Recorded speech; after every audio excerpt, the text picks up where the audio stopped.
Hey, this is Tom. Welcome to this beautiful Thursday. I'm at home. I hope you're starting your morning with a nice cup of coffee. I am as well. But before I start my day, I have to share with you some insights about what happened today and yesterday.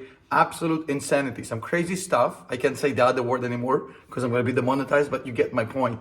So crazy stuff happened. And I like to kind of give you what's going on behind the scenes, behind the facade, not the official story. So Michael Burry deleting his Twitter account, there's a lot of angles here beyond, the funny memes and stuff. It's very, very interesting. Number two, Jerome Powell with his speech, missing the mark completely as far as the stock market. Absolute insanity. Meta, great earnings, but there's a huge question mark there. And most importantly, you remember Adani Group, this Indian company that was targeted by Hindenburg Research? Ooh, this story is getting worse by the day. It's absolutely insane. I have to kind of give you the recap of the reality of what's going on here. Now, let's start with Adani Group. I know a lot of you haven't heard the name Adani Group before the Hindenburg Research, but trust me, this story is absolutely fascinating. We'll get to Michael Burry in a second as well. So basically, Adani Group, one of the largest companies in Asia, $220 billion market cap. Gautam Adani, one of the richest people in the world, second or third in the world before this report. So basically, here's what it's like, kind of in a nutshell, what happened. So as you remember, those of you who actually were interested a little bit in this story, Adani Group canceled their share sale extravaganza. They were supposed to sell shares at about $2.5 billion to raise some cash. And the question is, why? Because the share was finalized, everything was signed, the money was transferred, everything was finished. And yet yesterday they pulled the plug. Why did they pull the plug? Why are they giving people their money back and not selling shares anymore? Well above the market price currently. Well, here's the layman explanation of what happened here. We have a big company from India with a rich Indian businessman, one of the most richest people in the world. They're doing great. The company went up by 800% in 3 years. And then Mr. Adani, the rich businessman, says, guys, I'm doing so well. I'm making so much money. I'm so successful. I want to share all this wealth with you. Let me sell you some of my stock so you can actually share all this greatness with me. People say, bet. They start basically buying up like crazy. But then all of a sudden, a short seller comes out, said, hey guys, just so you know, we have this report here that shows a lot of insanity that's going on in this company. A lot of financial shenanigans, a lot of monkey business, a lot of just, plain old horrible business management, over leveraging, nepotism, investigations. I mean, are you sure you want to buy this stock?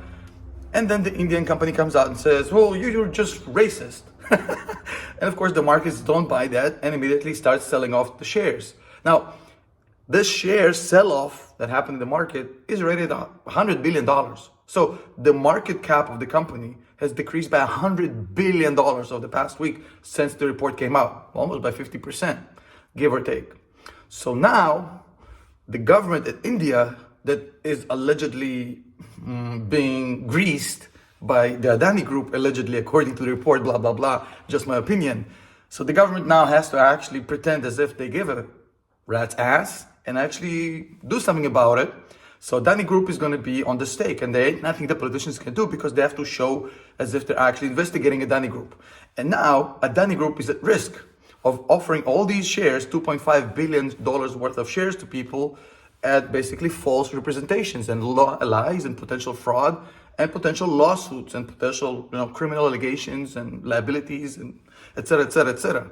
So now that that risks exist, they're saying, no, we don't want to sell you the shares because all the representations we gave you about the shares, everything we told you about this, it's questionable. So this is what's going on with Adani Group. That's why they dropped $100 billion in market cap. And this is just the beginning of the story. Michael Burry deleted his Twitter account. It's very interesting.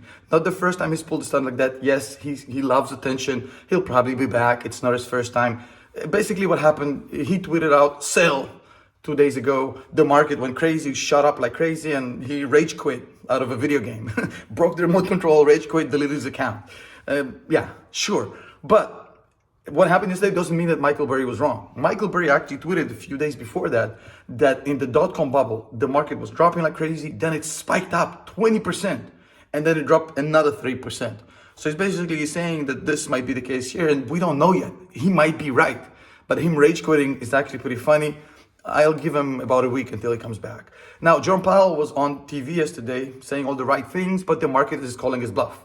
The market is behaving as if Jerome Powell is lying and he's going to pivot. You can see it basically yesterday. Absolute insanity. It's good and it's bad. It's good because, everybody's making money, but it's bad because if Jerome Powell is not bluffing and now everybody behaves as if he's bluffing, the moment it is clear that he's not bluffing, the market is going to drop like a stone. It's going to be very, very painful. Now, one word about Meta. Meta had great earnings, beat everything, great guidance, $40 billion buyback. All the analysts, all of a sudden, after the fact, recommending the stock. I love how analysts always recommend the stock after it's up like 20, 30%. But I just want to point out a little itsy bitsy thing here. Meta is doing great, but Meta has always done great. It's always been a cash machine. But Mark Zuckerberg's little metaverse bet has cost the company $14 billion in losses this year. That hasn't really happened. So I might argue here that what we're seeing with Meta is more despite Zuckerberg rather than because of Zuckerberg. So we still have to talk about the metaverse 14 billion that could have gone, and even made it an even better year for Meta. But who knows? I'm just a guy on the internet. I have no idea what I'm talking about.